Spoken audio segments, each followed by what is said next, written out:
Good morning, everyone. I would like to call this meeting of the Public Accounts Committee to order and welcome everyone in attendance. My name is Irfan Sabir, the MLA for Calgary-Buller-McCall and chair of the committee. As we begin this morning, I would like to invite members, guests, and LAO staff at the table to introduce themselves, who will begin to my right. Tara Sawyer, MLA, Old Didsbury Three Hills. Good morning, everyone. Brian Dinlinty, MLA, Leduc Beaumont. Chantal DeYoung, MLA for Chestermere Strathmore. Glenn Van Dyken, the MLA for Athabasca Park at Whistlock. Garth Rosal, MLA, Vermilion, Lloydminster, Wainwright. Good morning, Ann Wrighton, Executive Director, Engagement and Student Supports with Advanced Education. Good morning, Aaron Newmeyer, Assistant Deputy Minister of Program Planning and Student Aid. Good morning, Shannon Marchant, Deputy Minister of Advanced Education. Good morning, Craig Johnson, ADM of Financial Services and Senior Financial Officer for Advanced Education. Good morning, Jamie Curran, ADM of Skilled Trades and Partnerships. Good morning, Doug Wiley, Auditor General. Morning, Rob Dreesen, Assistant Auditor General. Marie Renaud, St. Albert. Marlon Schmidt, Edmonton Gold Bar. Good morning, Janet Aramenko, Calgary Curry. Good morning, Nancy Robert, Clerk of Journals and Committees. Warren Huffman, Committee Clerk. Thank you. We will now go to those joining us online. Please introduce yourself as I call your name. MLA Jackie Lovely. Good morning, Jackie Lovely, MLA for the Camrose constituency. Thank you. A few housekeeping items to address before we turn to the business at hand. Please note that the microphones are operated by Hansard staff. Committee proceedings are live streamed on the internet and broadcast on Alberta Assembly TV. The audio and video stream and transcripts of meeting can be accessed via the Legislative Assembly website. Those participating by video conference are encouraged to please turn on your camera while speaking and mute your microphone when not speaking. Members participating virtually who wish to be placed on a speaker list are asked to email or send a message to the committee clerk, and members in the room are asked to please signal to the chair. Please set your cell phone and other devices to silent for the duration of the meeting, and comments should flow through the chair at all times. Approval of agenda. Honorable members, are there any changes or addition to the agenda? Seeing none, would a member like to move that Standing Committee on Public Account approve the proposed agenda as distributed for its November 4, 2025 meeting? Moved by MLA Roswell. Any discussion on the motion? Seeing none, all in favor? Aye. All in favor joining us online? Aye. Any opposed? Motion is carried. We have minutes from the October 28, 2025 meeting of the committee. Do members have any errors or omissions to note? Seeing none, would a member like to move that the Standing Committee on Public Accounts approve the minutes as distributed of its meeting held on October 28, 2025? MLA Roswell. Thank you. Any discussion on the motion? Seeing none. All in favor? All in favor joining us online? Aye. Any opposed? Seeing none, thank you. The motion is carried. I would like to now welcome our guests from the Ministry of Advanced Education and the Office of the Auditor General, who are here to address the Ministry's Annual Report 2024-25, responsibilities under their purview during that reporting period, and relevant reports and outstanding recommendations of the Auditor General. I invite official from the Ministry to provide opening remarks not exceeding 10 minutes. Thank you, Chair, and good morning to the committee, and I appreciate the invitation to join you today. I'm pleased to share our work over the 2024-25 fiscal year, including our work with partners in the post-secondary community, industry, labor, the nonprofit sector, and other areas of government. Before I share some details about the Ministry's annual report, I'd like to acknowledge, in addition to my colleagues joining me at the table today, Krista Carmichael, the Assistant Deputy Minister of Policy, Engagement and Governance, who's joining us in the gallery. Alberta has a differentiated model for public post-secondary institutions. This means that each type of institution in Alberta plays a distinct and vital role in meeting the adult learning needs of Albertans. This model enables advanced education to support system coordination, leverage the unique strengths of each public institution, and optimize the allocation of public resources to the benefit of learners across the province. This coordinated approach supports the efficient use of public resources and ensures the system remains responsive to regional priorities and evolving labour market demands. The Alberta 2030 Building Skills for Jobs strategy remained our guide in the 2024-25 fiscal year in setting the direction for Alberta's higher education system. This strategy aims to develop a highly skilled, competitive workforce, facilitate stronger innovation and commercialization of research, and build stronger relationships between post-secondary institutions and employers. These goals are reflected in our ministry business plan outcomes, where Albertans have the education and skills required to secure rewarding careers in the current and future labour market to support a thriving economy and society. This we track through the number of domestic learners enrolled in approved programs in Alberta and the employment rates of graduates. And two, Alberta's high-quality adult learning system and professional regulatory environment attract, develop, and retain a skilled and talented workforce. This was assessed through average processing times for both domestic and certified out-of-province applicants applying to a regulatory body. We are committed to helping students pursue rewarding careers and made significant investments to support Alberta's world-class learning environments. For 2024-25, Alberta Advanced Education's consolidated ministry expense was $7.2 billion, an increase of $350 million or 5% from the prior year, and $151 million or 2% more than budget. Expenditures by post-secondary institutions made up the majority of these expenses, about 92%, which was an increase of $435 million or 7% from the prior year. These expenses were $227 million or 4% more than budget, primarily due to an increase in research-related expenses and program expansion costs due to enrollment growth. To help ensure Albertans have the education and skills to succeed in the current and future labour markets, we provided $2.1 billion in operational funding for post-secondary institutions to deliver through the operating and program support grants, maintaining a stable base of funding for institutions. Within the ministry, the private career colleges and student aid portfolio was the second largest expense area, accounting for 5% of total expenses. The funds went towards covering program delivery costs, as well as grants, scholarships, and awards to students enrolled in the private and public post-secondary institutions. To reduce financial barriers for post-secondary students, Advanced Education invested nearly $1.1 billion in student aid to help Alberta students access post-secondary education. This included $905 million in student loans to help an approximate 108,000 students, as well as $63 million in grants to support over 18,000 students, and $101 million in scholarships and awards to over 49,000 students. The $79 million or 18% decrease from the prior year and $42 million or 11% less than budgeted were primarily due to a decrease in student loan provisions expense and lower than expected utilization of scholarships and awards. Foundational learning expenses were the third largest category of spending and account for 1% of total expenses. We invested $21.1 million last year to support the Community Adult Learning Program, which provides literacy and foundational learning to Albertans. Our Foundational Learning Assistance Program received $75.6 million. The $24 million or 20% decrease from the prior year and $41 million or 9% less than budget were primarily due to reduced expenses in foundational learning support benefits, resulting from decreased funding from the Government of Canada, Labour Market Transfer Agreement, as well as a decline in demand from high school learners. Apprenticeship expenses accounted for 1% of total expenses. Alberta's apprenticeship registration in 24-25 approached an all-time high, with apprenticeship registration in Alberta rising sharply over the past 2 years. Last year, we invested $20 million, which continues this year and next in critical updates to high-demand apprenticeship education programs.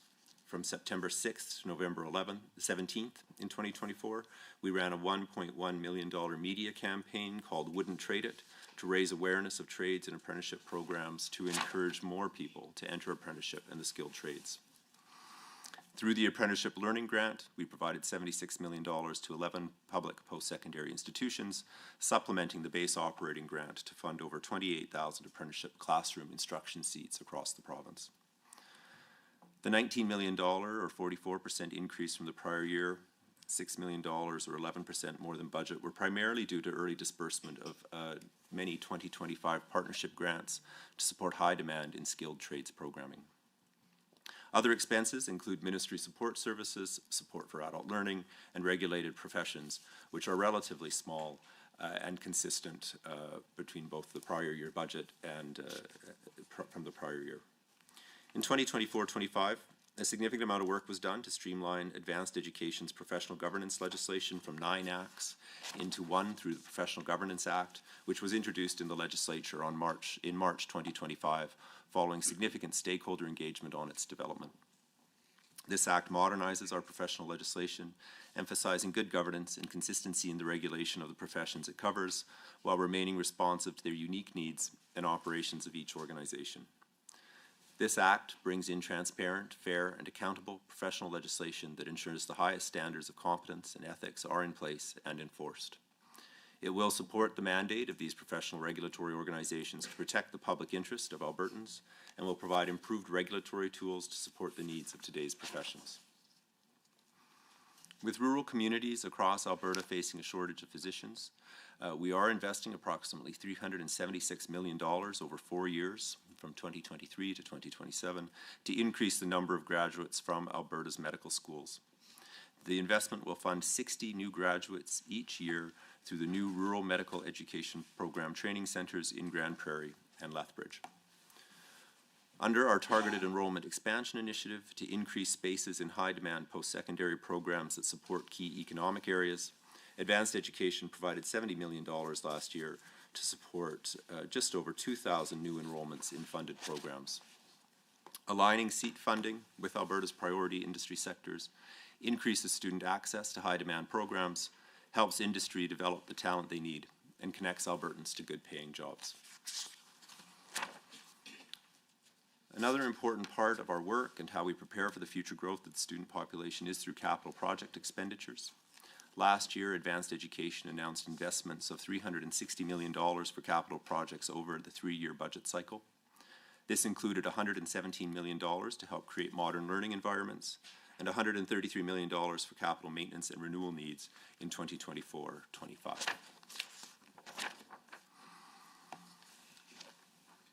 As Alberta's economy is growing and the world around us evolves, we need workers equipped with diverse and in-demand skills and training. And our province's prosperity depends on having one of the most highly skilled and well-educated populations in the world. This means Alberta's publicly funded post-secondary education system is critical to the province's ongoing prosperity, and it's more important than ever to explore ways of improving the strength and sustainability of our post-secondary system. To this end, last year, government convened an expert panel to explore funding allocations, federal immigration policy impacts on Alberta's post-secondary institutions, administrative and regulatory burdens, and the overall competitiveness of Alberta's post-secondary system. The panel's report was released a few weeks ago. These are just some of the highlights of last year's annual report and the work of the department to empower Albertans through an adult learning system and professional regulatory environment that supports an innovative and prosperous Alberta. We appreciate the committee's time this morning and look forward to the discussion. Thank you very much. Okay, thank you. I will now turn it over to the Auditor General for his comments. Mr. Wiley, you have 5 minutes. Good morning, Chair, through you and to the committee members. I'll be very brief. I'll just give a bit of an overview of the work that we do in the ministry. As everyone here, I believe, knows, we audit the financial statements of the organizations within the government, and in 24-25, we audited the financial transactions at the Department of Advanced Education as part of our work on the consolidated statements of the province. In addition, we financial statement audits of 20 publicly funded post-secondary institutions, and we're now in the process of completing financial statement audits for these PSIs, and we'll be reporting on the results of those that have June year ends early in 2026. I'll briefly move on and talk a little bit about the outstanding recommendations in our reports.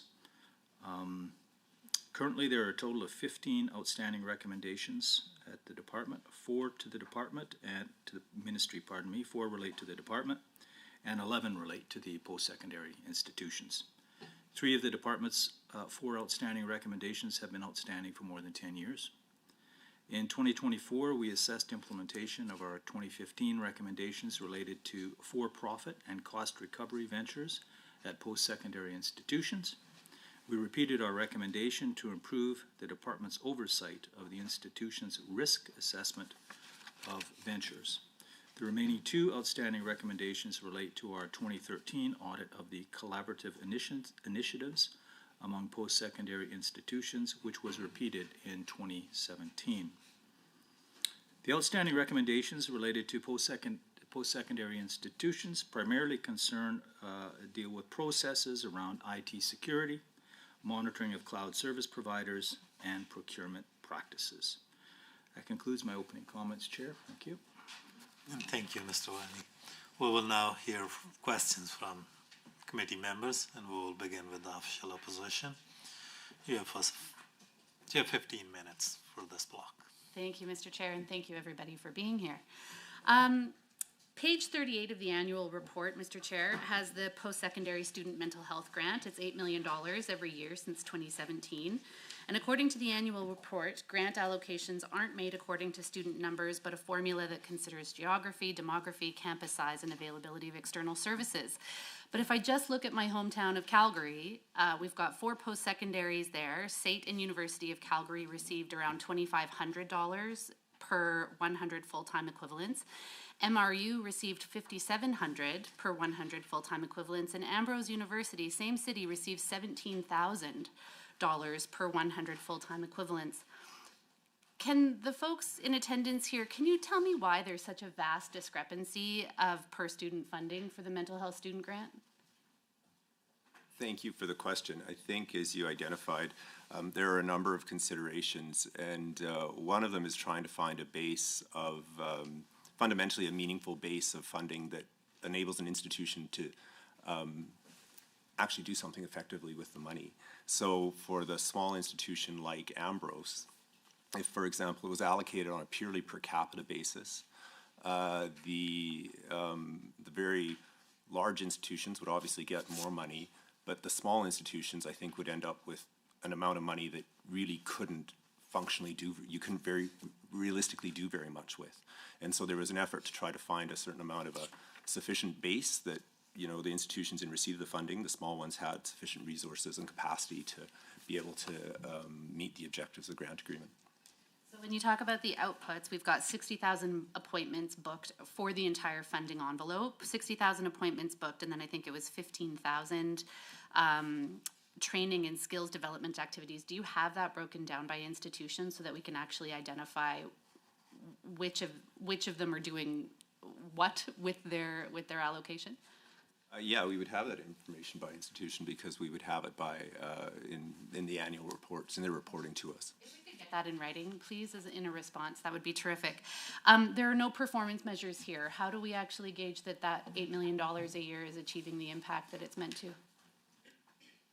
Well, I think the intent of part of how we gauge the intent is through the reporting, as I say, the grant reporting, right? So we, as a condition of the grants, we seek the information on what activities are happening that are within the allowable scope of the grant agreement, and that's where we have the data that's in the annual report.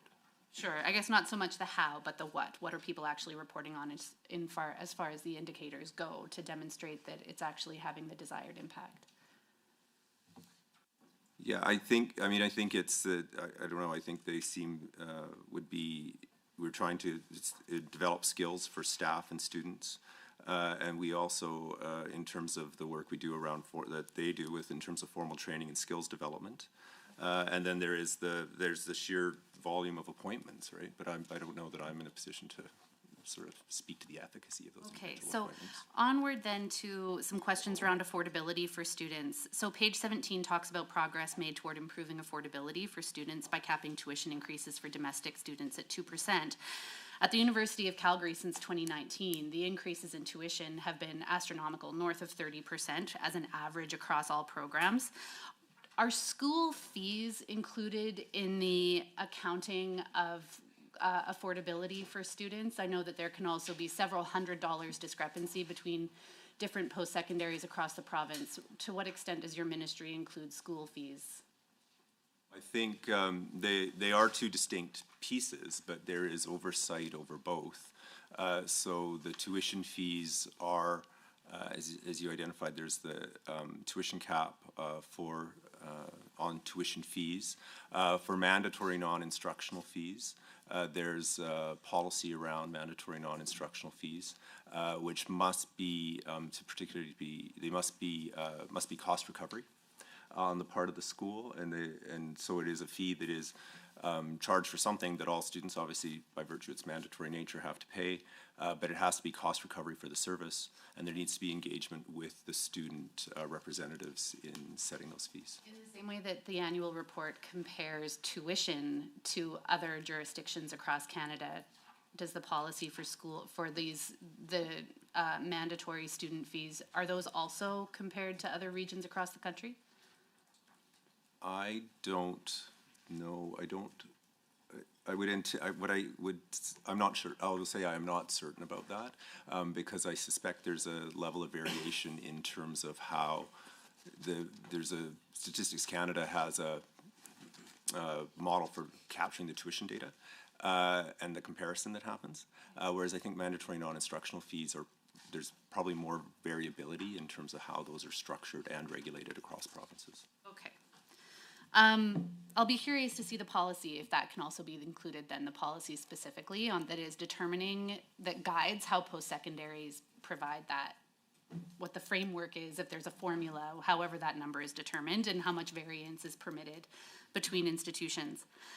Moving on, you address the very real financial pressures faced by students due to rising inflation in food and housing costs. I'm sure we all know universities are a microcosm of our communities in many ways, and food insecurity, demand for food bank usage, for example, is absolutely through the roof on campus. What I wonder is whether we did enough in the last fiscal year to meaningfully address those affordability concerns. For example, does your department measure dropout rates for students kind of midstream in their program, and do they capture the reasons for dropping out? I'm trying to get a sense of whether students are simply having to suspend or stop their post-secondary education because they simply can't afford to do it anymore. Yeah, I appreciate the intent of the question. I think we would certainly see we would certainly receive the data from the post-secondary institutions in terms of the annual data they provide to us on enrollment, and so I think we could. I think we could find. We could see if we could discern some trends in there. I would say it's not something that's explicitly reported on, in the sense we ask. And I don't know except from perhaps from surveys, because we do surveys, but that's the graduate. I'm thinking of the graduate outcome survey we conduct, but of course those are people who've graduated. So for people who have left, I'm not sure that we'd have a ready way to understand why. It would be a real telling indicator of how people are feeling in terms of their confidence to actually be able to complete their 4-year program, whatever it might be. Furthermore, where students have to dial back their course load or suspend their program due to, say, financial constraint, they risk losing eligibility to future student aid funding. This is a change implemented just this past fiscal year. Can you square that for me, folks? That the department recognizes the financial constraint, they recognize the affordability challenges. It's dominant in the Alberta 2030 strategy that they are trying to make post-secondary more accessible and more affordable, but now they've put up, now there's this new barrier to being able to access student aid funding as a result of dropping to part-time status, or if there are, correct me if I'm wrong, 2 or more kind of years where they haven't made progress on their program. How does that square for you, that we're talking about increasing affordability and accessibility, and yet we've put in some new constraints in terms of eligibility for the student aid funding? Yeah, thank you very much for the question. I think it's an important one. There's this balance I think we're always trying to find in terms of the effectiveness of the resources we provide for student aid, and seeing continuous academic progress. And so some of the policies that were put back in place were put back in place. They had previously existed prior to COVID, and they were reintroduced. There are certainly options if students had extenuating circumstances that were really tied to financial need or something like that. Like, there are options within the student aid program for reconsideration. And so I think this is an area where the sense is that it is the appropriate balance is to have the policy set so that it really is promoting completion and moving through the system, because of what the academic progress policies look at are things like the period of time someone can enroll in open studies, the success of short-term programs, repeating a year of study twice, so scholastic progress. But if there are extenuating circumstances, the student can certainly approach student aid, and there can be consideration of those, whether they should be applied in that instance. So then, when we look at the underspend of loans and of grants, not spending the full allocation and then spending less than we have in last fiscal years, in your report, it says, due to fewer eligible students resulting from an operational policy change. Is that the operational policy change that resulted in the decrease? What was the operational policy change that resulted in the decrease? Yeah, so the operational policy changes that resulted in the decrease were related to student aid access for students in private career colleges. So on January 1st of last year, PCCs were limited to 10% growth in the number of students receiving student aid for the academic year. Effective August 1st, student aid would only cover tuition and book costs for students who are attending exclusively online programs, as well as not providing provincial funding to students attending PCCs outside of Alberta, but within Canada, with some exceptions based on programming. And so those were what drove those changes. Okay. Thank you. When we compare the student loan data in the annual report for 21-22 to this year's, we see that total loan disbursements rose by 23%, but the number of recipients only grew by 3. So the size of each of the loans increased, but the number of students actually benefiting from that increased envelope is quite a bit smaller. Are we in fact moving the needle in making post-secondary more accessible to more Albertans when the size of the allocation is growing but the number of people eligible to receive it are not? Yeah, it's a good question. Over the last number of years, sort of probably 10 years ago, 10 plus years ago maybe, there were certainly some policy changes made to the student loan program, so that Alberta's unique among provinces in that we don't look at parental income as a requirement in adjudicating student loans, and we also don't look at spousal income.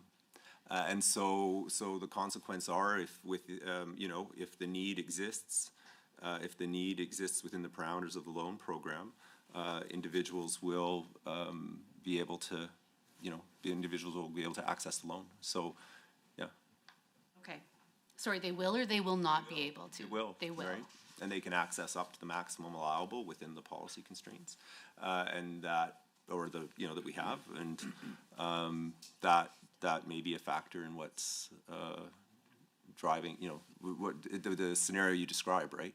Increased loans, and certainly that was part of, and just generally speaking, it was part of the dynamic around some of the limitations put on the private career colleges. About a minute and a half left, and I want to make sure I get this question in DM. Thank you. What's happened to the Minister's Advisory Council on Higher Education and Skills? The initial 9 members were appointed for a 3-year term, and that should have ended mid-2025. Has it been disbanded? There's kind of crickets when I look online to figure out what the status of this has been. If it happened prior, if the disbandment happened prior to the end of last fiscal, I'm curious why that's not reflected in the annual report. Yes, and I don't believe the disbandment happened prior to the end of last fiscal. So there was a review of we have to do on a regular cycle, a review of our agency boards and commissions. And last year we looked at a number of them, including the Premier's Council on Skills and the Alberta Board of Skilled Trades and the Minister's Advisory Council on Higher Skills. It would have been earlier this fiscal, like this spring, the beginning of this fiscal year. I believe. So what's happened to the tasks that were originally in that mandate? So they were supposed to, monitor long-term strategic goals and provide the metrics for measuring performance, which ironically is exactly what we're here for today. I would argue that you and your team were likely capable of doing this internally, but it begs the question how necessary the council was in the first place, and will there be a fulsome reporting to the public on whether or not the council actually did what it was meant to do? Yeah, well, and as part of the review process, I think what finding was with the Premier's Council on Skills as well as the Board of Skilled Trades and the capacity within the department, that there was not a need to sustain it. Thank you. We will now hear a question from the Government Caucus member, and we will start with MLA Tara Soar. You have 15 minutes. Thank you, Chair. So on page 5 of the annual report, it states, in April 2024, Advanced Education and Alberta Health announced the establishment of a new rural medical training centre in Lethbridge and Grand Prairie. These new training centres will also function as multidisciplinary teaching clinics to improve access to physicians for Albertans in rural and remote areas. So if you could, can you tell the committee when they're going to be operational and when we can expect to see the first set of graduates? Yeah, absolutely. Thank you for the question. So the funding to expand the medical seats, at those 2 rural centres, it is training that is offered by the U of A and the U of C. So it was not an intent to create new medical faculties. And so the first enrollment growth actually started in 2023-24. When both the U of A and U of C were looking to add 10 new seats in that first year to their cohorts, and that then they started so in terms of Grand Prairie, the Grand Prairie cohort just began their studies in Grand Prairie this fall, so they're in Grand Prairie this fall, and the cohort will be in Lethbridge next year. Lethbridge is in the process of renovating a building on campus, and they will be there. But those first 10 graduates are expected from the U of C, because the U of C has a 3-year program. Their first graduates will be in 2026. The 10 graduates from the U of A are expected, the first one's in 2027, and full implementation in 28-29. There will ultimately be 200 additional seats, resulting in 60 graduates a year.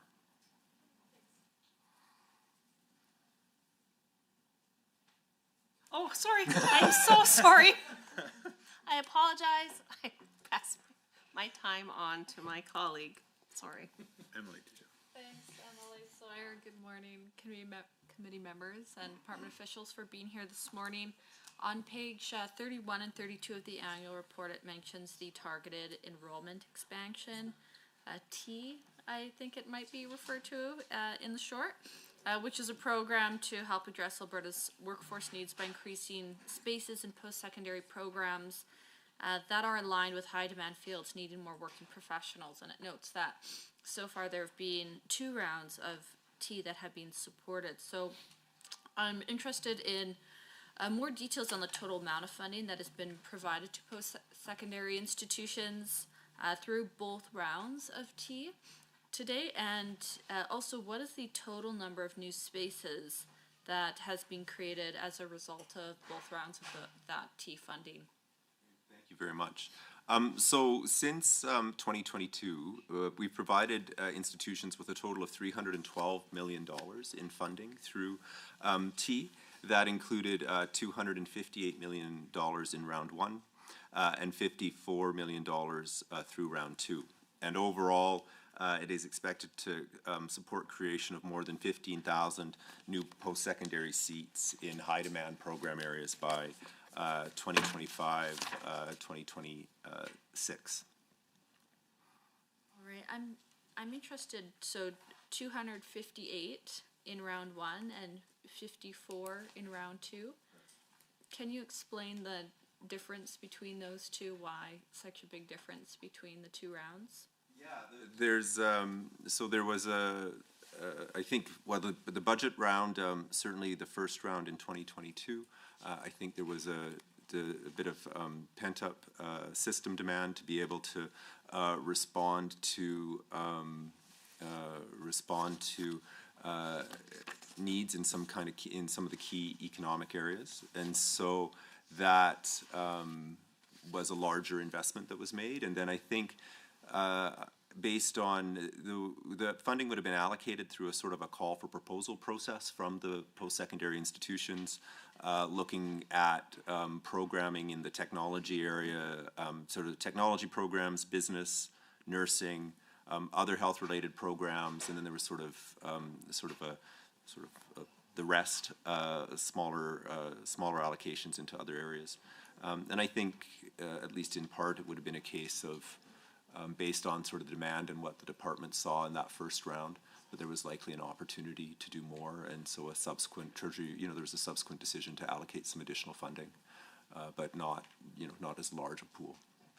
And when you start off by allocating T funding, is it with a set number of seats in mind? Like, do you say, okay, we're aiming for 10,000 seats in this round, and then allocate funds accordingly? Is that how that process works?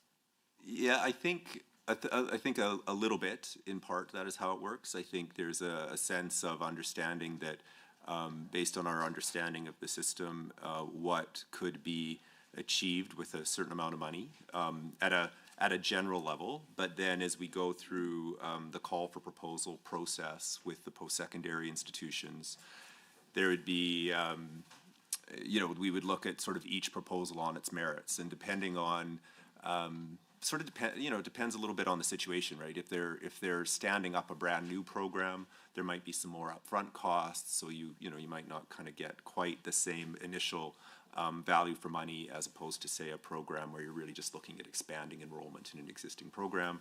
And of course, you have a bit of a differential as well, depending on the length of the program. But yes, generally speaking, you'd sort of have an idea about what the expected what the graduate impact would be from investing in a certain amount of money. Makes sense. Thank you. All right, I'd like to cede my time to my colleague Emily Lunty. All right, thank you, and thank you, Chair.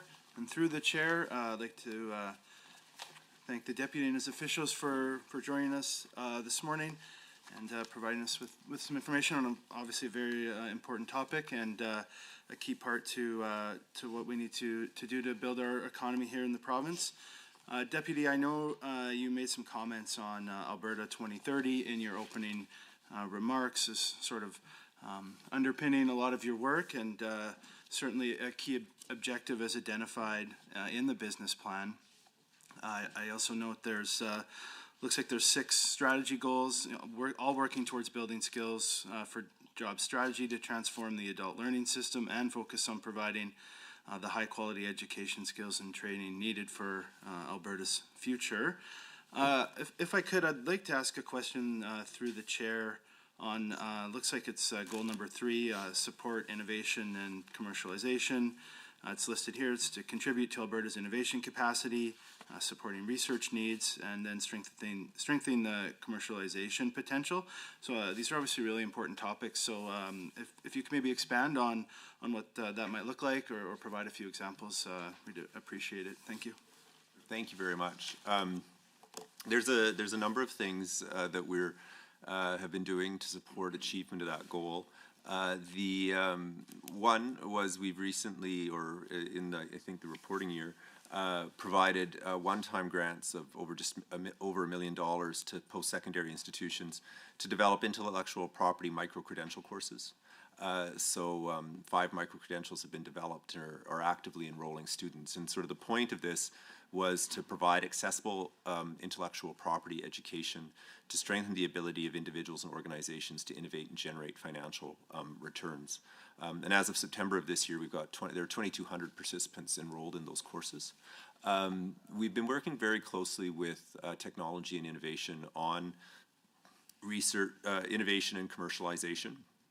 And one of the issues in taking the step from being an individual who has effectively created intellectual property through research and then commercializing it into something that you can sell and make money on is appropriately protecting the intellectual property. And it's not an area where I have a lot of expertise, but what I do know is it's complicated, and there's a lot of different ways to get at it. And so some of this is helping people understand what they have, what the right means of protection would be. We've also worked to ensure that particularly our comprehensive academic research universities are focused on research commercialization as a system outcome through their investment management agreements that they hold with us. So that is an area of where they have targets to try to increase that commercialization. We've also our investments, I think, in the MyTax, continued investment in MyTax Global Link, as well as renewed investment in the MyTax internship program, are all really about support for highly skilled professionals in our sort of priority economic sectors like technology and innovation, aerospace, agriculture, clean technology, and health. In terms of the Global Link program, it's focused on strengthening talent attraction and attention, and really supports our global research reputation as students are provided professional development, mentorship, and networking. And then similarly with the broader internship program, which places students with innovators and businesses across the province. In addition to having a really meaningful benefit for students, they help the industry partners achieve some of their own innovation potential, respond to their business challenges, and grow their competitive advantage. So those are a number of the steps we're taking. All right, through the chair, thank you for that information. You hit on some really key points. I think we see announcements all the time from our post-secondary institutions about some of this commercial potential and the way that their research is contributing to our economy. So I was happy to hear some of those examples, and I'm happy that we have this strategy in place. And if I may maybe ask a follow-up through the chair on a different one of our 6 strategy goals, just provide maybe a very high-level overview on how this is going to strengthen some system governance. I think it's important that we can understand how that governance can help us achieve some of the other goals we have here in the strategy. Yeah, well, in terms of system governance, there's a few different components to some of the work on system governance. So we do, as a matter of some of our work here on system governance is there's a few things that have happened. I think one is that I've alluded, we talked about in the context of the matches, the review of post-secondary of ABCs that occurred. So I can just confirm that the dissolution of matches happened in July of this year. We did the review of all of the boards of governors last year of the institutions, and so that was a sort of confirming that the mandate of the institutions remained relevant and important. I think in September of 2024, we also had the redesignation of Lethbridge College to Lethbridge Polytechnic. under the Post-Secondary Learning Act, which was to provide more regional opportunities for career-focused post-secondary education. The other piece of work that was happening around sort of system governance throughout last year, and we've kind of alluded to it in some ways, was the oversight of the private career college sector as part of the work of the ministry.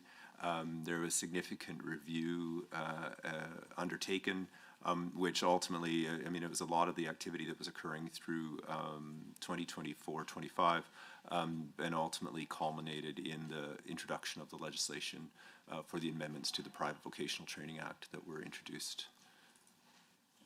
Appreciate those examples, and through the chair, I heard you mention Lethbridge there, and I think that was a important change, and sort of emphasis on career and skills, and I wonder, we just looks like we have a minute or just under here. If you could maybe expand very briefly on some of the impetus or the successes we've seen from that change. Sure. I think, you know, the change, this really comes back to the differentiation model of our post-secondary system, which allows us to support coordination and respond to local needs. And ultimately, I think it really provides for a wider range of programming to align with local student and business needs. So Lethbridge College submitted to us a business case that demonstrated how they were already effectively operating as a polytechnic institution by offering an autonomous degree program, providing hands-on technical training, and undertaking significant applied research initiatives. And they also consulted with and gained the support of key community stakeholders in southern Alberta, including the University of Lethbridge, Medicine Hat College, and Red Crow College. Thank you, Deputy Minister. We will now hear from the Official Opposition Caucus for 10 minutes. Thank you, Mr. Chair. I'd like to follow up on a couple of additional questions on the Rural Medical Education Program Training Centers, please. Is the $43.2 million training center in Lethbridge, is that project on time and on budget? Yes, it is right now. And you said it's due to be operational when? The students will be there on campus in basically next fall. Next fall, September 26th. 26th. Okay. Aside from the construction of the Lethbridge Training Center, what's the remaining $376 million? You know, less the 43.2. What's that being spent on? Just give us a few examples. That's the 343 number. The 376 million over 4 years to increase the number of graduates. Yeah, for Red Deer and Lethbridge. Doctors are expensive. I mean, what it's fundamentally paying for is those expanded seats. But can you tell me, like, how is the money spent to expand those seats? Is it in? Well, there's so the expansion is happening with the base institutions, right? So the U of A and the U of C. So that you don't have, I mean, it's a long and complicated and expensive process to stand up new medical schools. So you're using the existing medical schools. So there'll be additional instructors who are going to be teaching those folks in the communities where they're operating, you know, where the training centers are. And that's what fundamentally the physical plan to maintaining those facilities and doing the day-to-day operations of those education programs. Okay, big investment for sure. Does your ministry have a goal to keep those medical graduates in Alberta? That is the objective, and that is the rationale for the training centers outside of Calgary and Edmonton. Have you set specific targets? Or is there a window in which you can estimate how many are expected to stay? You know, are there targets for the duration of their stay, for the size of the panel? Well, I think the targets are the approach is based on sort of understanding of research, where that learning medical practice in a rural area and getting that practice and that training in a rural area is what is seen to be sort of the best practice and the most impactful way to try to have those graduates stay in a rural area. You have a target. Yeah, I don't think we have an explicit target that there will be X number that will stay in the area. The concern is that an investment of almost $400 million, and then the doctors end up practicing elsewhere. Yeah, that is absolutely a risk. What we do know, though, is that generally speaking, also in particularly for medical professionals, where it is a highly paid occupation, other tools like sort of return service, or like, you know, we're going to give you a bursary if you promise to practice here for a certain period of time, are generally not very effective, because their earning power of the professional is such that they're having rural training in rural Albertas, in rural places. So that like we are doing the most effective thing. We're trusting that should be adequate. That is based on what we know, that is the best approach to achieve the desired outcome. Okay, thank you. I have some questions about the Labor Mobility Act, because I'm confused, DM, and hopefully you can clear this up for me. So I'm not clear with the Labor Mobility Act, with the labor mobility rate on page 60 and some of the other indicators that you use in regards to that particular program and that policy, that when an individual from another province seeks to practice their current profession in Alberta, is there work that's already done to ensure that their certification in Ontario, for example, can be directly carried over to Alberta? My question is because in some places in the annual report, we talk about applications. When a person is applying, I assume that there is the potential for a rate of decline, where it is not a direct transfer from another province to ours to be able to practice.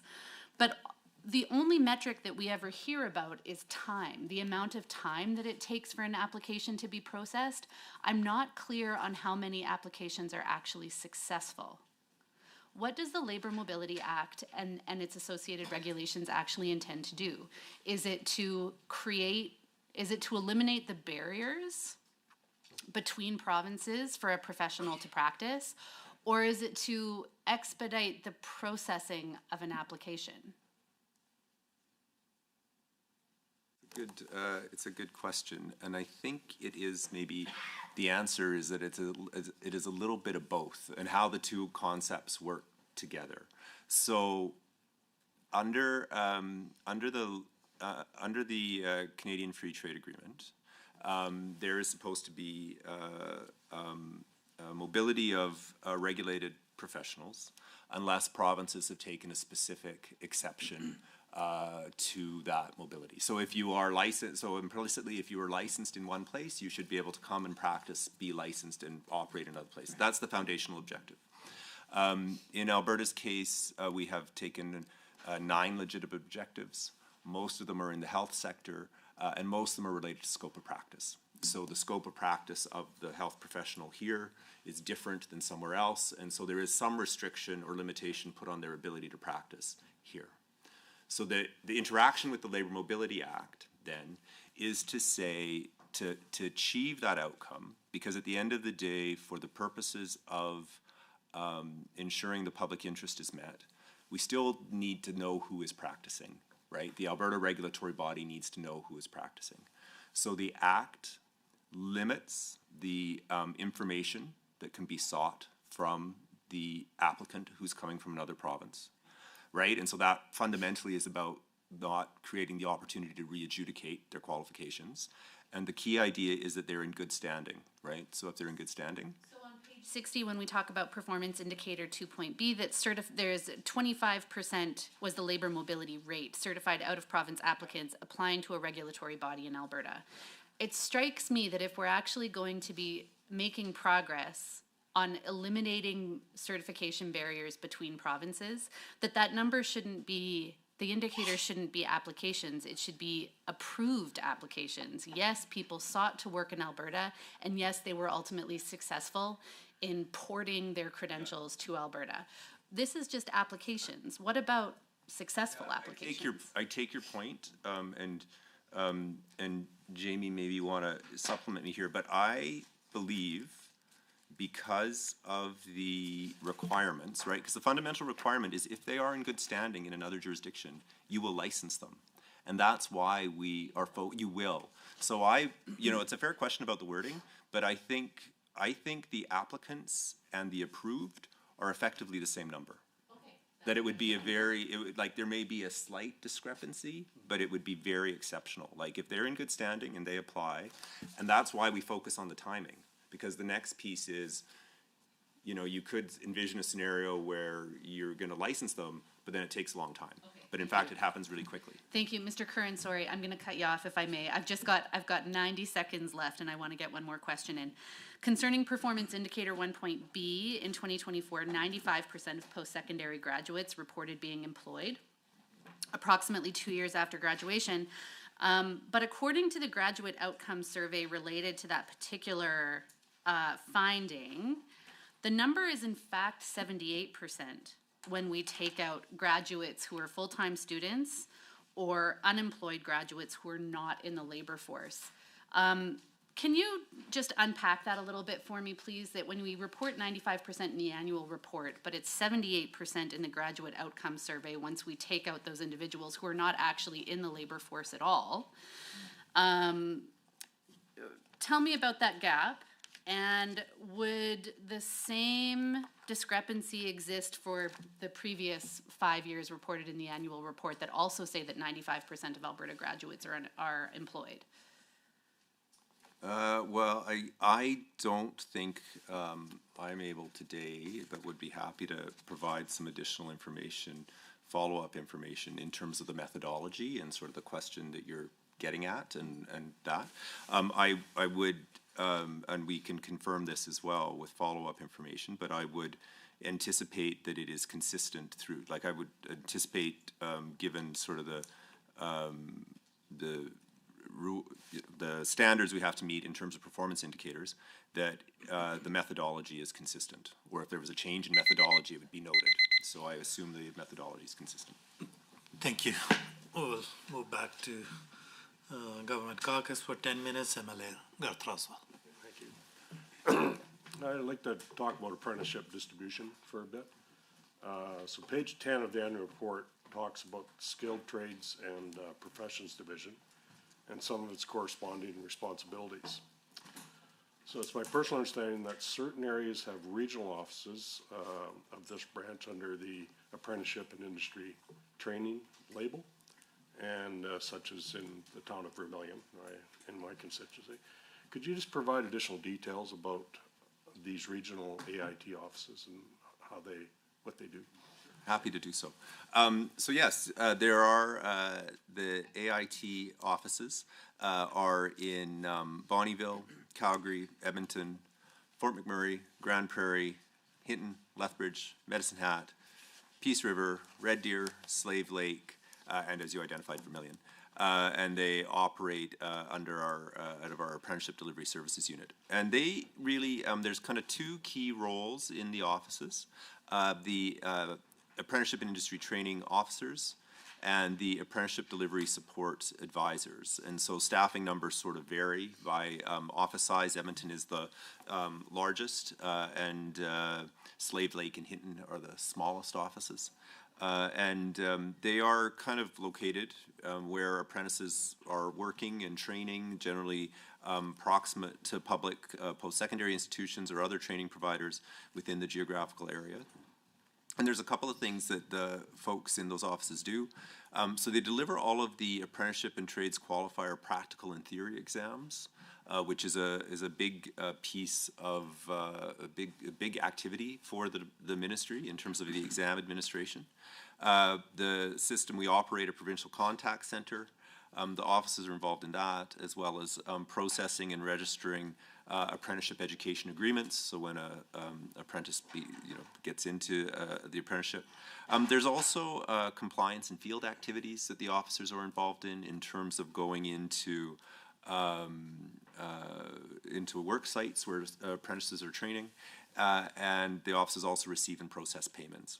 And so in 2024, for example, or that's, I think, sorry, so far this year, 100,000 inquiries via the info line, almost 27,000 apprenticeship applications, support visits and site inspections at 6,300 sites, and delivered 48,500 exams.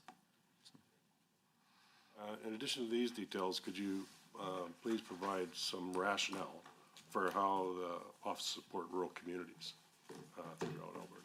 Yeah, well, the offices and the staff roles, I think, are really intended to have a direct impact in the communities where they're located.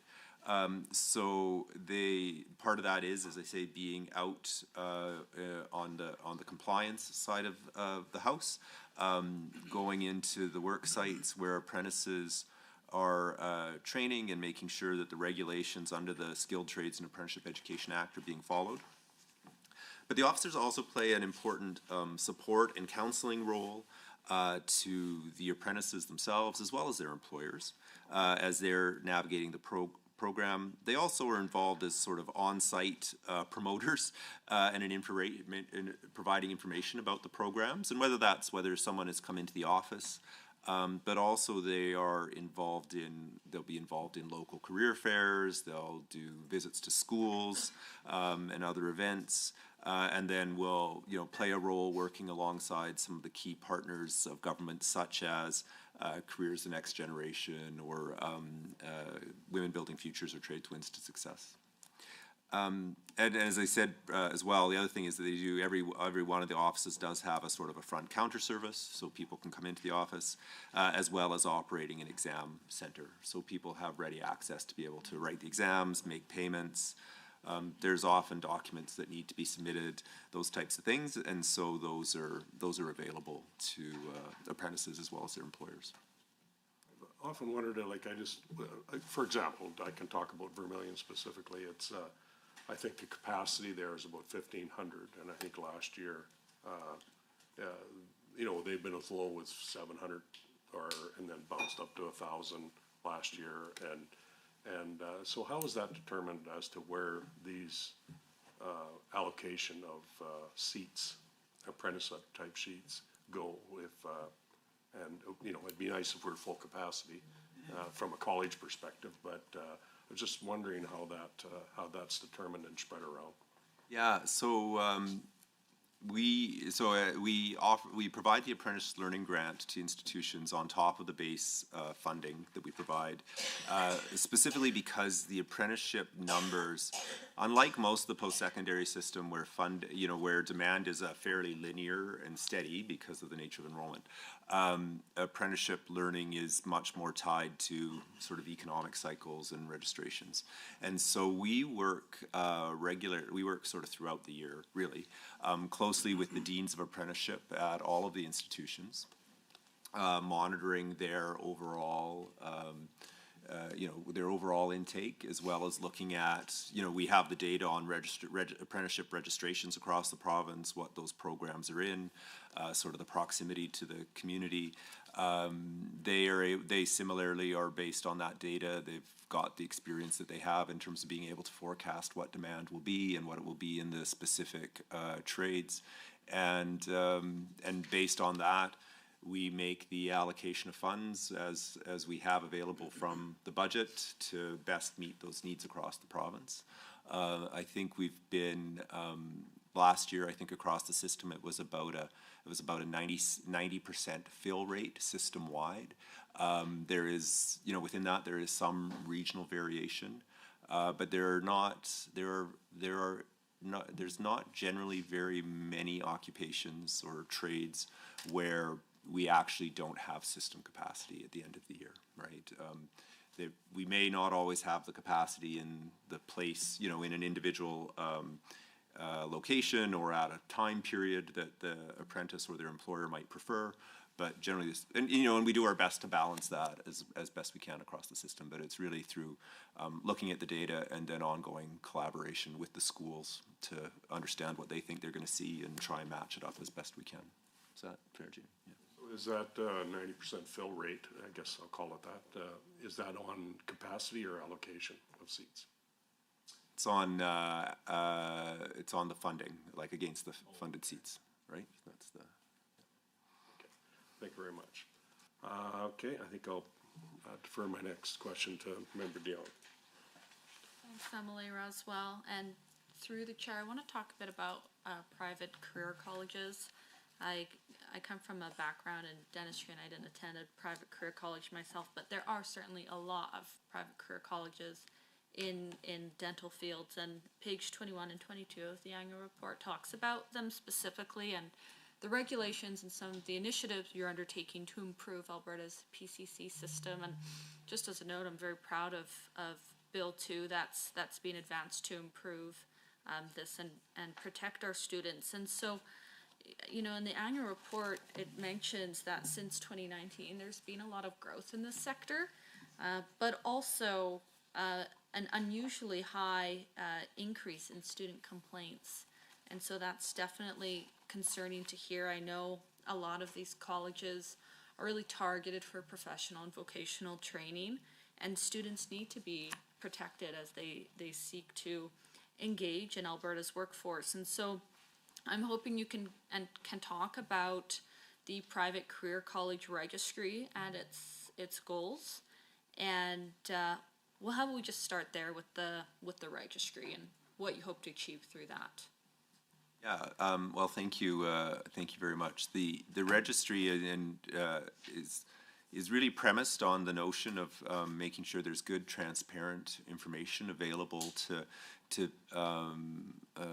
potential learners as they're making decisions. And so what we wanted to be able to do was make public key information about the private vocational training programs licensed in Alberta. So that's the sort of the name of the college providing the training, the program length, the location, and the cost. And it also indicates for people the licensing status for each program, and so it breaks down by program, because that is under the current legislation, that is really the licensing factor is the program, and so for each program you see whether it's active, whether there's a stop order, which is a tool we use to suspend intake of students into a program while an institution rectifies something, or suspension where the training is all stopped. Thank you. For the next 10 minutes, we will hear from the members of the official opposition caucus. MLA Schmidt. Thank you. Page 22 discusses the Provincial Priorities Act. Now, when the act was introduced by the Premier, she said, quote, that is what we are trying to correct, Mr. Speaker. That is the way in which the federal government uses its federal spending power to disrupt full, fair debate happening at our universities.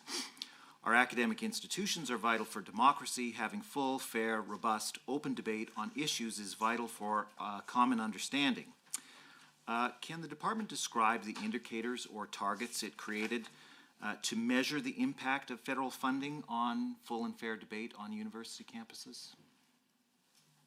Well, the department has, with the Provincial Priorities Act, was following consultation, right, with the post-secondary institutions. The decision, the decision was made about how best to realize the intent of the act in terms of the work of institutions around research, which ultimately was that a number of the really research activities are exempted from prior approval and require reporting to government in terms of reporting to government in terms of those agreements that are entered into. So I want to get into that then. So when the Provincial Priorities Act was introduced, the University of Alberta issued a statement of concern that indicated that it had at least 1,800 separate agreements with the federal government. The U of C is about the same size. Presumably it has a similar number, and considering that we have 26 public post-secondaries, how many federal government agreements exist with universities, and of those, how many will be exempt from prior approval from the department under the regulation? Yeah, the institutions, the U of A, I mean, there's the number from the University of Alberta, you're correct, the U of C has a comparable number. I would say they are, together though, represent the vast majority of the agreements that exist. Does the Deputy Minister have a number? From 2022-23 is about 4,000 funding agreements. And how many of those would be exempt under the regulation? Most of them, like the vast. A number? Well, I can't speculate on the new ones exactly what will be exempt, but I can tell you most of the agreements are research agreements, and the research agreements are exempt. And then the regulation laid out the classes of other agreements that aren't research agreements that would also be exempt. Well, okay, since the deputy minister is having a little bit of problems giving me an exact number, even though I would fully expect the department would have that. The regulation says that research funding is exempt unless more than 50% of the funding is for capital funding. Now, the Canadian Foundation for Innovation funds research capital. So can the department clarify whether CFI funding agreements are exempt under the regulation or not?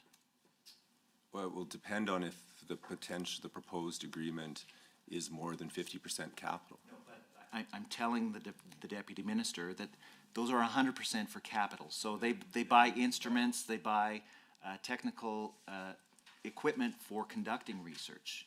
Are those exempt under the regulation? If they are less than $100,000, if they were a minor amendment, extension, or a renewal of an existing agreement.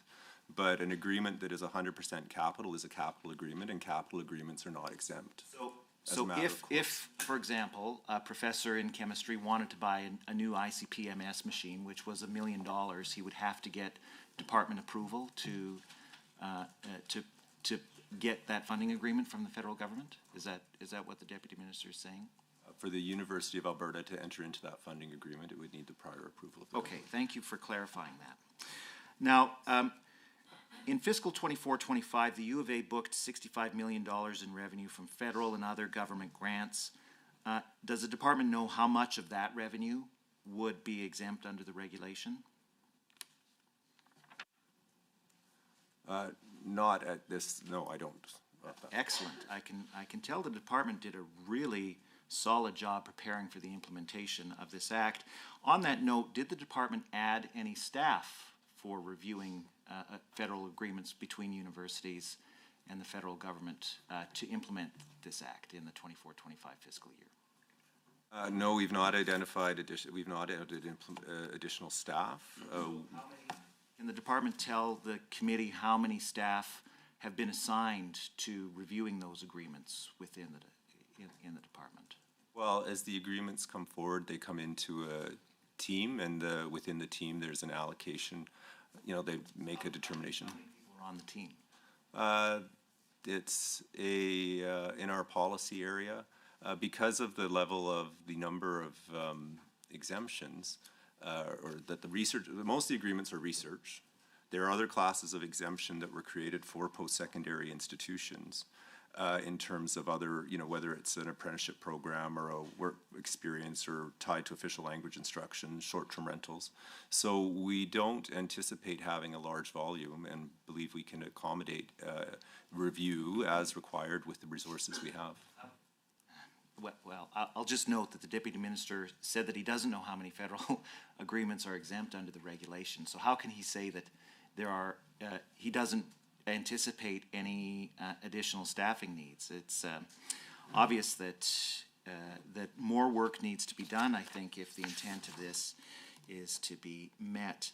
Now, I want to move on now to executive compensation at universities.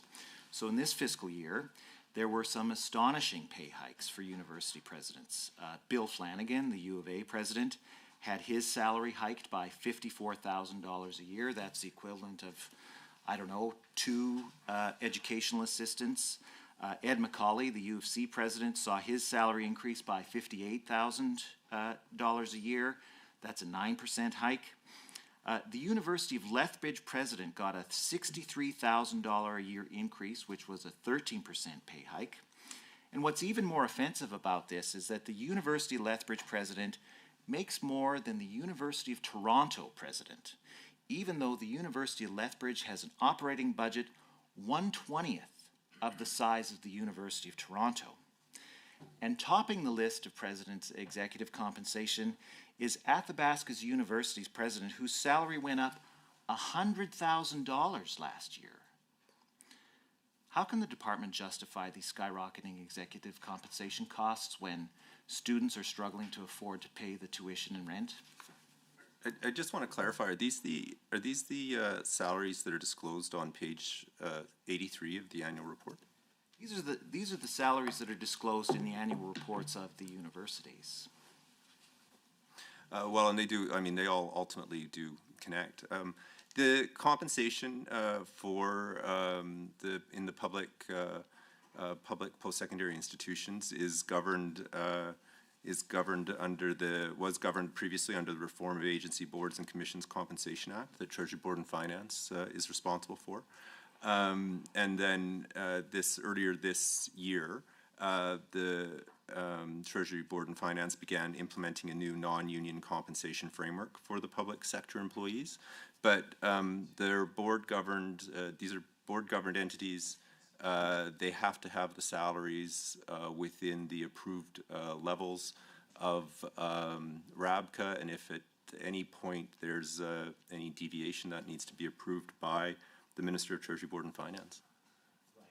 But the salaries don't have to go up, and I would argue, and I think most Albertans would agree with me, that most people can afford to put food on the table and pay the rent. If they're making $600,000 a year, they don't need to have their salary go up to $660,000 a year. Now, the government appoints the majority of members of the board who approve that executive compensation. Did the department maybe issue any warnings to board members about halting executing compensation, or, yeah? Oversight of executive compensation is with the Ministry of Treasury, Board and Finance through the public bargaining. I mean, you can't fool me. I was the minister, and the minister does have the power to direct the board to do certain things. I'm asking if the department or anybody in the ministry issued any warnings against skyrocketing executive compensation in this year. I believe in the intervening period since 2019, some of the exercise of those authorities have shifted, and they rest now with Treasury, Board and Finance. Yeah, I guess it's shocking that the U of L president makes more than the U of T president, and nobody thinks that that's fair. Thank you. Now we will move to government caucus members for 10 minutes. MLA Lanty. Thanks again, Chair. Deputy, through the chair, I'd like to ask a couple questions on the air access expansion initiatives. I think this is on page 32 of the annual report. You know, aviation is obviously important to me, having the Edmonton International Airport in my riding, and we have conversations with them on multiple occasions about the importance of that workforce, and so I'm glad to see that this is in fact referenced in your annual report. So through the chair, I'd like to ask a couple questions. I'll start with maybe the air access bursary and the Bachelor of Aviation information. So can the deputy please describe how do these initiatives support students to gain in-demand careers that will help make sure that Alberta is in even greater position as a travel hub and when it comes to the aviation sector? Well, thank you very much for the question. And yeah, those are two. There's kind of two. There are, as you identified, two related initiatives there, and really build on, I think, both the really growth of the aviation sector centered on the Calgary International Airport and WestJet, as well as other economic initiatives happening down in southern Alberta around aviation, as well as building on Mount Royal. Mount Royal's had a long history of an aviation program at the diploma level, and so introduced the Bachelor of Aviation Management program that, with the intent that they'll have graduates who can support that growing aviation and aerospace sectors, and in turn help enhance our position as an aviation hub and foster the business growth through increased operational expertise. So we're providing both capital and operational funding to MRU's aviation programs, and in the 24-25 academic year, there were about 40 students that were enrolled in this new program, and they're expected to graduate in 2027-28 was when they'll complete. And then in addition to the funding, we offer the Air Access Bursary to students at MRU of up to $10,000 each. Aviation training is generally an expensive program, and so the bursary is provided to enable students to receive a bursary of the $10,000 bursary. In last fiscal year, 59 of those bursaries were awarded. A policy change that we've made for this current academic year that began on August 1st, 2025, is that students are now eligible to receive up to 2 bursaries in their lifetime, so that we're providing some additional funding support in this area. Oh, great. Well, no, thanks for that information, and as I mentioned, it's certainly a key area of focus moving forward. Do you mind expanding just a little bit on the partnership with WestJet and sort of maybe make some comments on the industry partnership piece to these initiatives? Yeah, and I think there was obviously the memorandum of understanding with WestJet, which was intended to do a number of things in terms of resulting in new seats coming in and out of the Calgary airport, increased tourism spending, new jobs, and overall economic benefits.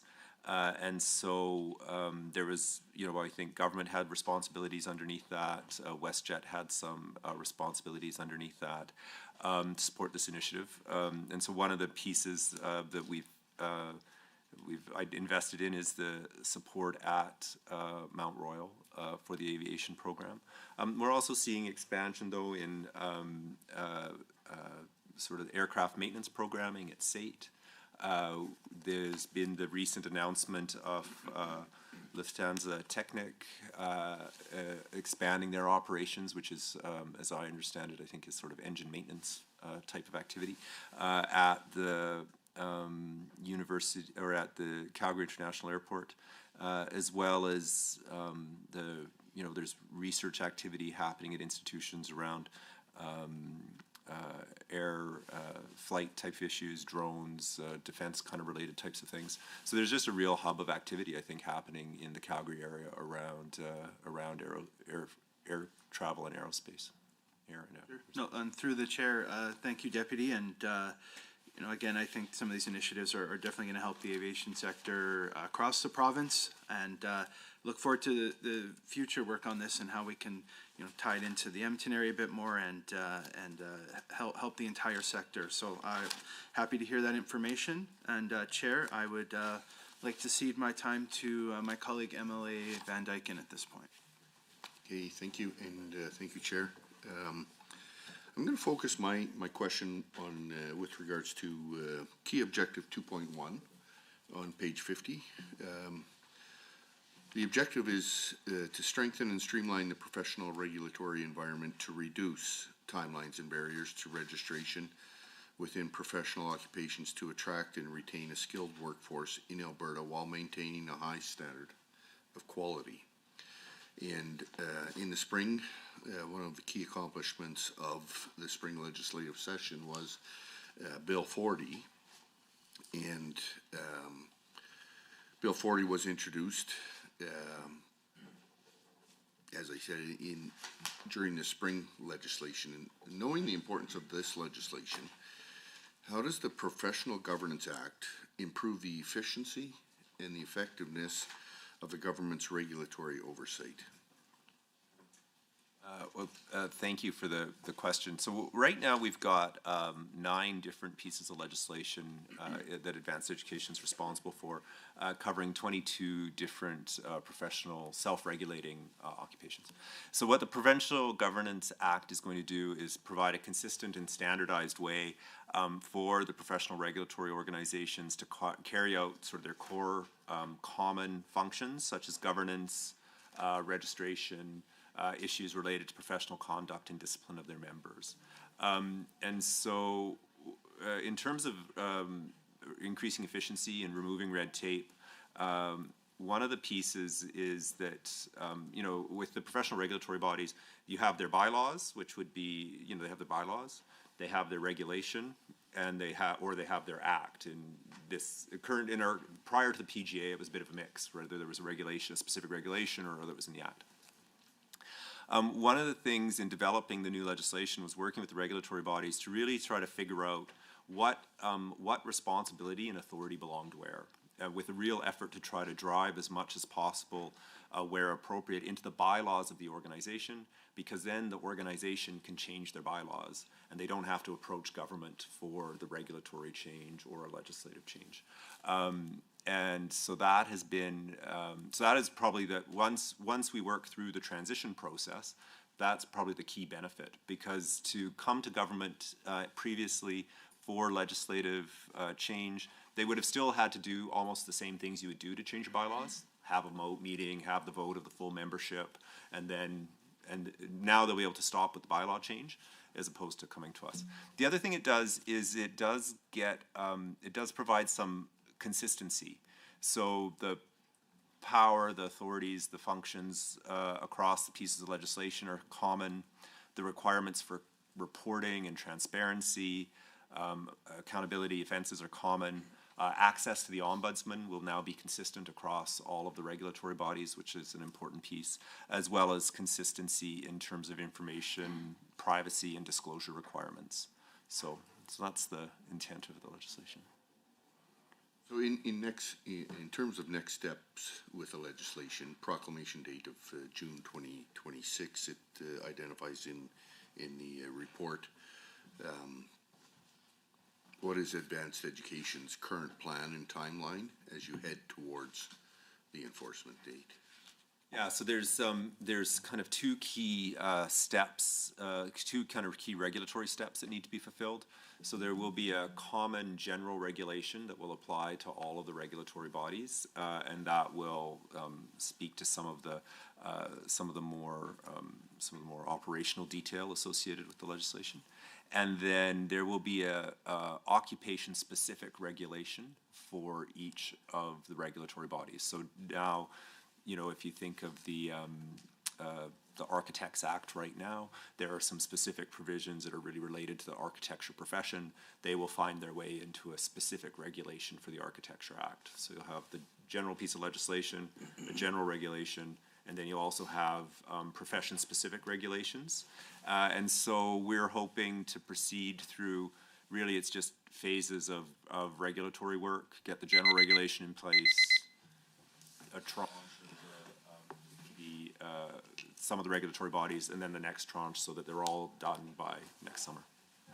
Deputy Minister, for the 4th rotation, we will move to the official opposition for 10 minutes of questions. MLA Renaud. Thank you, Mr. Speaker. On page 37 and 38 of the 24-25 Advanced Ed Annual Report, note the annual Students with Disabilities grant over $11.2 million was distributed to 26 publicly funded post-secondary institutions that in turn accommodated 21,750 students. So I'm wondering if the Deputy Minister could just give us a range of what those accommodations looked like. Thank you for the question.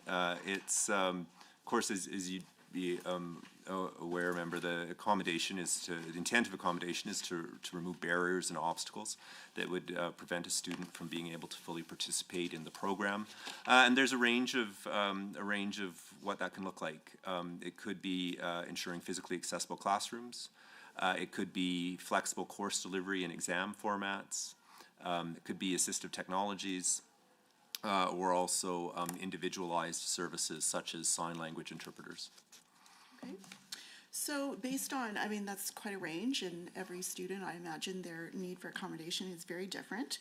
So how was the distribution of the 11.2 million determined? The distribution of this was, I think there's a little bit of a mix, but it ties also back, I think, to sort of my earlier response on the mental health grant. Some of this funding was initially a transfer from another department, sort of 15 years ago, at the time, the Ministry of Employment and Immigration. And then, in addition to that, then I think it is similarly looking at enrollment and other considerations, and also ensuring that there is a sort of a reasonable amount that would enable the institutions to actually be able to respond to the need. You up just a little bit. I didn't catch your answer. You talked about a transfer from mental health. Could you explain that a little It bit? was a transfer from the former Ministry of Employment and Immigration in 2011. Okay, so that was transferred then to make up part of the Now disability.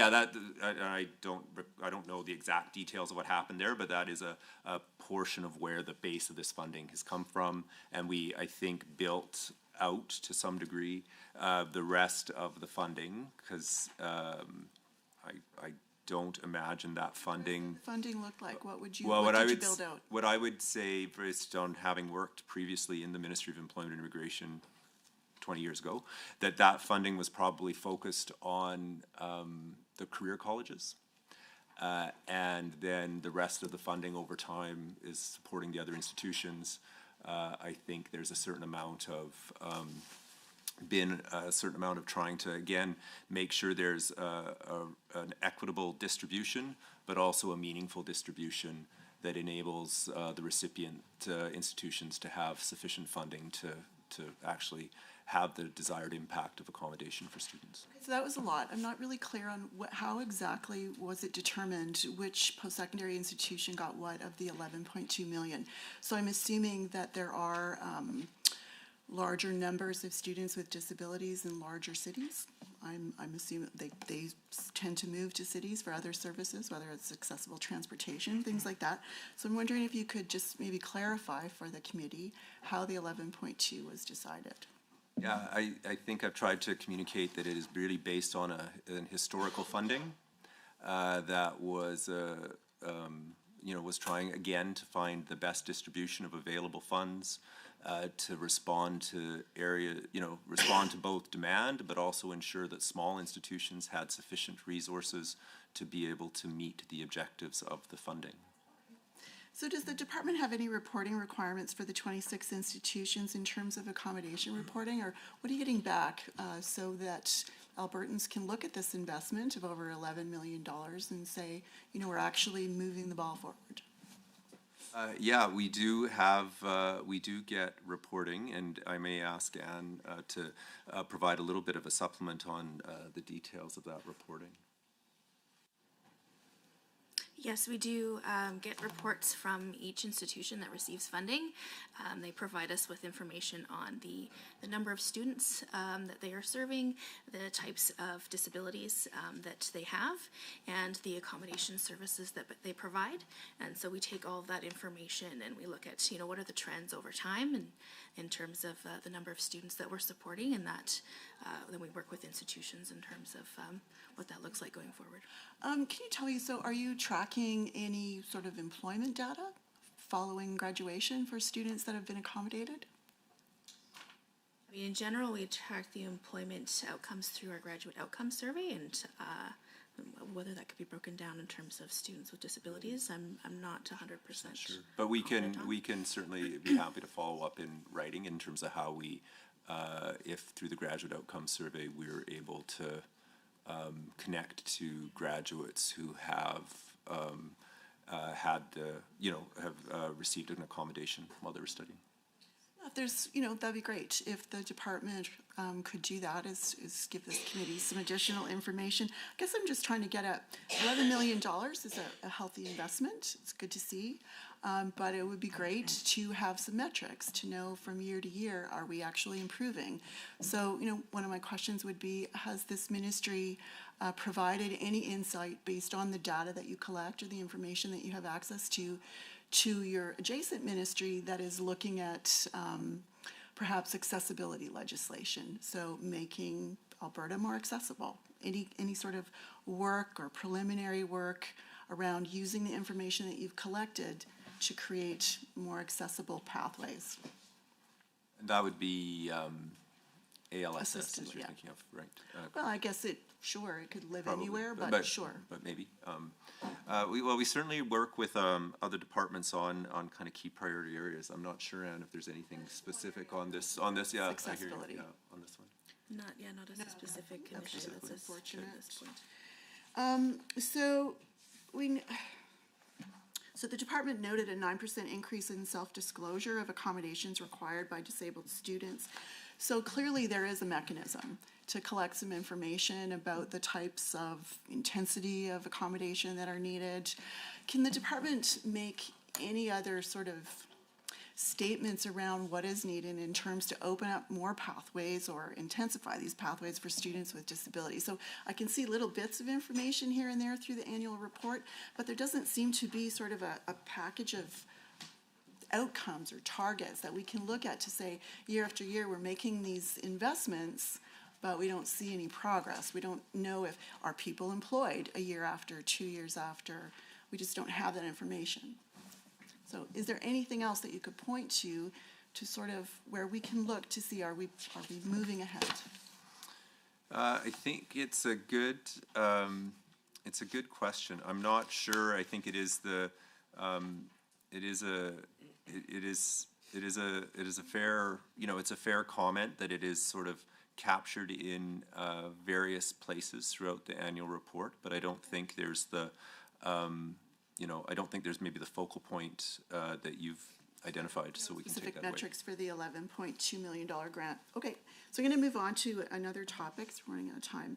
So the ministry focused its $249.8 million capital budget for post-secondary institutions on high-demand programs such as science, technology, engineering, and math, trades, and healthcare. Is the demand cited by the ministry a reference to enrollment? And if so, is the enrollment the only criteria used to prioritize capital projects? There's a range of criteria for capital submissions as we support government in making capital allocations. And so institutions submit their capital requests to us and there's system needs is a consideration. Increasing access is a consideration. The condition of existing assets is also a consideration, as well as and the impact of whether it's a renovation or whether it's a new build, how that will impact on those across those different considerations. It's not the only criteria. Yeah, so it's not simply enrollment. Yeah. So can the ministry say whether it funded any arts, social science, or humanities capital projects or capital maintenance and renewal projects? In the fiscal that we're looking at. Yeah, in the fiscal that we're looking at, the projects that were funded, I'm just looking at the projects that were funded. The upgrading of Campus Saint-Jean, which would have had continued funding in 24-25, would sort of have a breadth of impact, as well as sort of the repurposing of existing facilities at Mount Royal would have had some potential impact in those areas. Thank you. We will now move to government members for 10 minutes, and Emily Terrasoy. Thank you, Mr. Chair. Through you, if I may. Advanced education is a large ministry, and just looking at the role our government looks at it as a primary economic driver relative to our labor force, not only in the skilled trades, but also in the healthcare sector and in STEM. I think it's worth noting that our side of the aisle is well aware of how critical it is that we have skilled and educated professionals. to create the best economy for Albertans and to ensure that they have high-paying jobs and strong career outcomes. I know within my constituency, I've certainly seen it. And in speaking to a lot of the young people, I'm really encouraged to hear a lot of them are taking on these skilled trades, going into apprenticeship programs, and I think I've spoken to it. We have a lot of our young people, especially coming out, I'll brag about my school for a minute, that takes part in the dual credit programs with respect to healthcare initiatives. It's really encouraging. So, and I think that's why our government invests several $billions in the sector, and you've shown that in the statement of revenues and expenses. So I guess my first part of my question would be, how does this investment in our workforce support Alberta's economic goals? Yeah, well, thank you very much for the question. And when we look at labor market information, it's estimated that more than 60% of the 1.5 million job openings that are anticipated over the next 10 years will need at least 2 years of post-secondary education. And so our investment in post-secondary education is, supports sort of two things, right? It's both the individual benefit that accrues to the learner as they are able to participate in the economy, as well as the overall impact that they have in the broader economy and the support for the broader economy in terms of innovation and job creation and sort of long-term economic growth. So we've talked a bit about the graduate outcomes survey. Nearly 90% of graduates remain in Alberta 2 years after graduation, and 95% are employed and actively contributing to the province's workforce and economy. And I would just maybe add that beyond the institutions themselves, the graduates, the institutions themselves are significant economic drivers, impacting the economy through their direct spending, those income premiums that are earned by their alumni, the academic research outputs, and commercialization and student spending. And so they certainly have an impact on our economy and their local economies where they are participating. Thank you for that, if I may, Mr. Chair. I would like to have you, if you could give us just a little bit of detail on ways that our government ensures that the dollars are spent responsibly and are achieving the key metrics for the students and for the economy. If you could expand on that a little bit? I'd be pleased to. One of the kind of the key mechanisms we have are investment management agreements, which are signed with all institutions. And the investment management agreements do tie funding to performance targets for several metrics. And so the key metrics are around work-integrated learning experiences, and we certainly have had sort of significant, when that was first introduced as a measure in 2021, we've gone from sort of 62% of the proportion of courses that offer work-integrated learning opportunities for students to 89% in 23-24. And this is a kind of a key metric because by having those work-integrated learning experiences during the course of study, it increases the likelihood of successful employment upon graduation. The other kind of key metrics are the employment outcomes. So we want to know about the employment outcomes for graduates, work-integrated learning,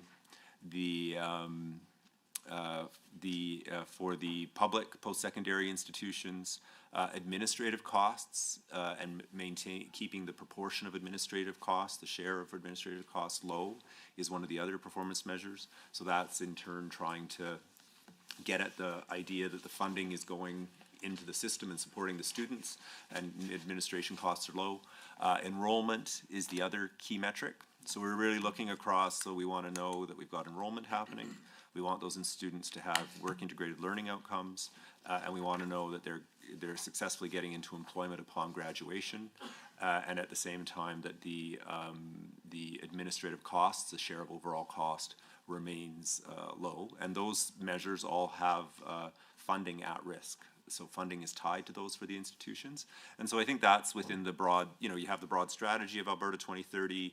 I think there's good institutional alignment, and they're looking at, if you were to look at the strategic plans of many of the institutions, you can see a very strong correlation. And then we have the investment management agreements that help to sort of put a point on it in terms of what is important, and that the funding flow to those priorities, because we've actually put that funding at risk if they miss their targets. Thanks. I think, the community partnerships that go in with that, that are allowing these students, when you talk about getting them integrated to then have that full-time position, like I said, really well done on your department on how things are going. I know I mean, I'm seeing it in my communities, how, when we need those skilled workers, and they are seeing the opportunities within the province now and going into those programs. So thank you. If I may, Mr. Chair, I'm going to cede the rest of my time to my colleague, MLA Roswell. Thank you very much. Good luck to talk a little bit about consolidation. As shown in the statement of revenues and expenses, public post-secondary show up on our balance sheet as roughly $6.4 billion, separate from other government investments that are in the sector. Could you explain the nuance between these dollars and how consolidation process actually works? Yeah, I will. I'm happy to take a run at that, and may need to ask Craig to supplement here. So consolidation, I think the important point to make is that consolidation is fundamentally an accounting treatment, and it's about the public sector accounting standards. And the requirement for consolidation within the accounts of the government, and specifically this ministry, is a consequence of the control relationship that exists. So it's not intrinsically a sort of a policy decision. It is because of the control that government exercises over the public post-secondary institutions by virtue of the provisions of the Post-Secondary Learning Act, primarily, as well as other pieces of legislation that causes the consolidation and bringing into the government's accounts the revenue and expenditures of the institutions, including salaries, facilities maintenance, supplies, amortization, etc.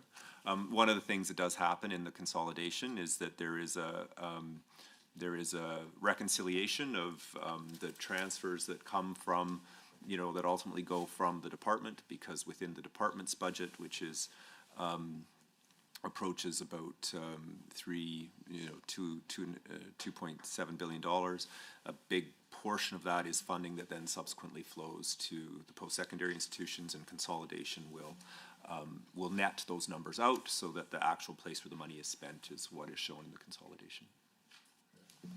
And I guess, is there anything valuable to learn the way government tracks post-secondary institution spending against our balance sheet?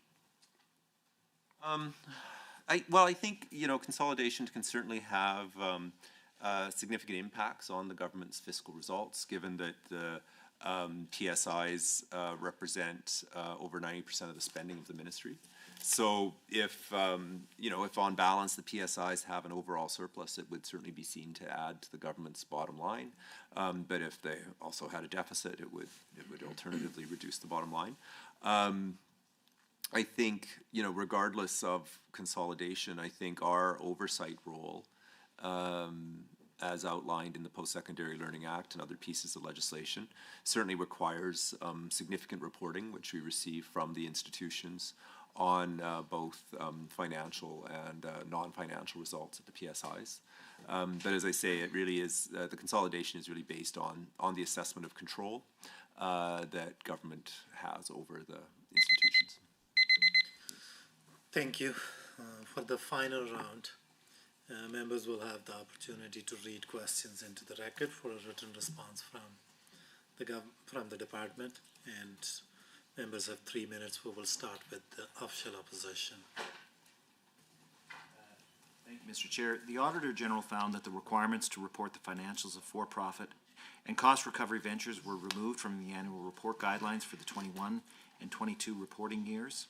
In its status report, the ministry says that this requirement started in 2021 and was made ongoing in 24-25. Can the ministry clarify if this requirement was removed in the annual report guidelines for 2021 and 2022, as indicated by the Auditor General, and explain the reasons for removing this reporting requirement?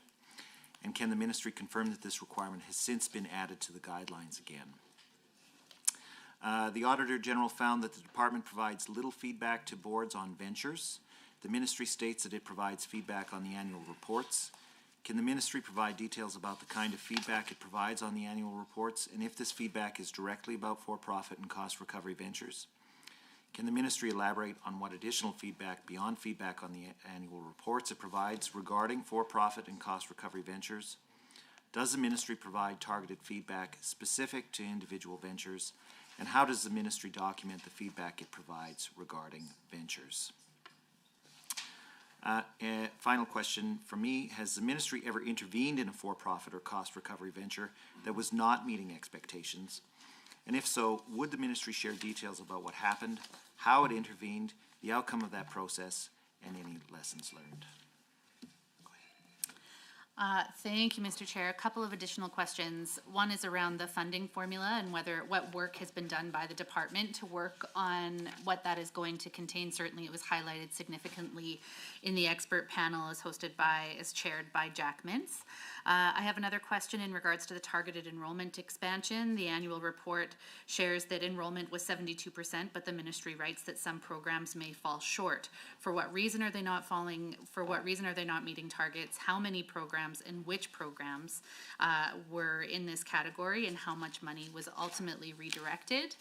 My last question is in regards to the international nursing program. Can the minister provide any results analysis for this program? How many of the international nurses who received bursaries have remained in the rural communities where they were placed, and what percentage of the total bursary recipients does this represent? That's it. We will move to government members. Thank you. Officials and the Auditor General Office for being here today. And we ask that any outstanding questions be responded to in writing within 30 days and forwarded to the committee clerk. Other business, are there any items for discussion under other business? MLA Marlon Schmidt. Thank you, Mr. Chair. I just have a question for the Auditor General. I was dismayed to see that his request for a contract extension was denied by government members on the Legislative Committee, Legislative Offices Committee yesterday. I guess it just goes to show that no good deed goes unpunished. I'm just wondering if the Auditor General can provide us updates on the timelines for the completions of the DynaLife report and the procurement, Alberta. Well, thank you, Mr. Chair. I'd like to call point of order 23B. The member opposite is speaking to matters other than the questions under discussion through our committee meeting this morning. And I would ask that the chair, in fact, uphold the point of order 23B in this circumstance. Thank you.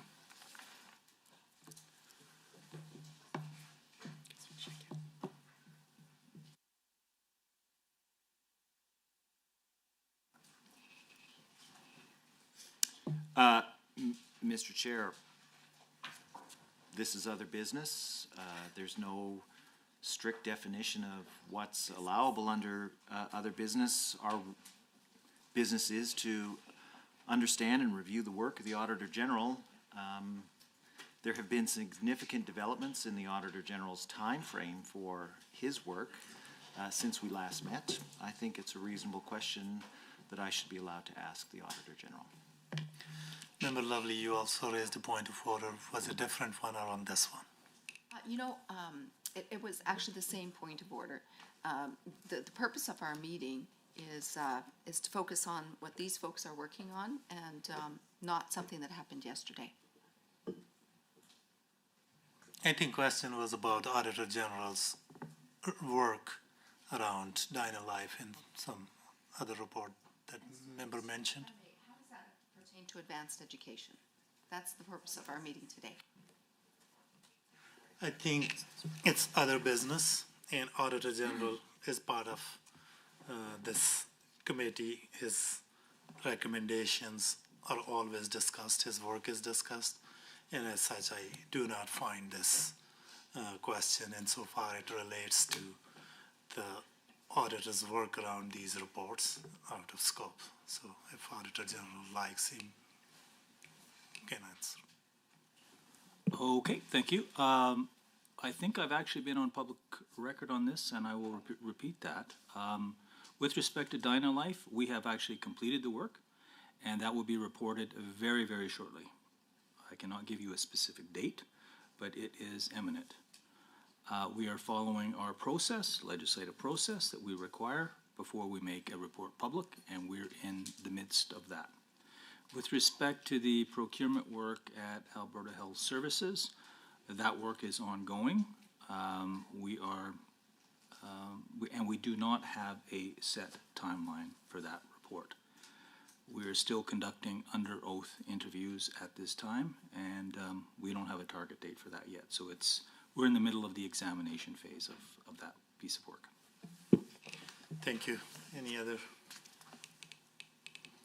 Seeing none, the committee's next meeting will be on Tuesday, November 25th, 2025, with the Ministry of Mental Health and Addictions. And I will call for a motion to adjourn. Would a member move that November 4th, 2025 meeting of the Standing Committee on Public Accounts be adjourned? Emily Roswell, all in favor of the motion? Aye. Anyone opposed? Thank you. The meeting stands adjourned.